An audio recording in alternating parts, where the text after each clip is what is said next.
ഞങ്ങൾ ഇവള് സൂയിസൈഡ് ചെയ്തു പറഞ്ഞ് ഹേമാംബിക സ്റ്റേഷനിൽ നിന്ന് അവളുടെ അമ്മേനെ ഇൻഫോം ചെയ്ത് അറിയിച്ചെന്നാണ് ഞങ്ങൾ അറിഞ്ഞത്. അപ്പോൾ അങ്ങനെയാണ് ഞങ്ങളിവിടെ എത്തിയിരിക്കുന്നത്.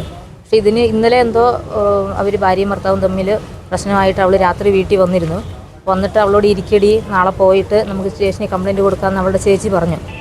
അവളങ്ങനെ ഇരുന്നപ്പോഴത്തേക്കിനാണ് അവൻ രണ്ടാമത് പിന്നെയും വന്ന് വിളിച്ചിട്ട് പോവുകയാണ് ചെയ്തിരിക്കുന്നത് രാത്രിയിൽ. പിന്നെ ഇപ്പോൾ രാവിലെ ഞങ്ങൾ അറിയുന്നത് ഇങ്ങനെ ആൾ സൂയിസൈഡ് ചെയ്യുന്നത്. ഒരു കാരണവശാലും അവളങ്ങനെ ചെയ്യാൻ സാധ്യതയില്ല. കാരണം അവൾക്ക് അത്രയും വിഷമം ഉണ്ടായിട്ട് പോലും ഇതിനു മുമ്പും അവളുടെ ആദ്യ ഭർത്താവ് അവളെ ഇട്ടിട്ട് പോയിട്ട് പോലും കുഞ്ഞിനെയും കൊണ്ട് അവൾ ജീവിച്ചവളാണ്.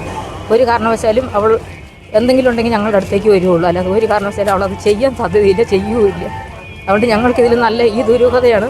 ഞങ്ങൾക്കിതിൽ നല്ല എന്താ പറയുക, അവളങ്ങനെ ചെയ്യാൻ സാധ്യത. അങ്ങനെ അത്രയും സ്നേഹമുള്ളവനായിരുന്നുവെങ്കിൽ അവൻ ഈ സ്പോട്ടിൽ നിന്ന് മാറില്ല എന്നാണ് ഞങ്ങളുടെ വിശ്വാസം. കാരണം അവനോ അവൻ്റെ ആൾക്കാരോ ആരും ഇവിടെ കാണാനില്ല.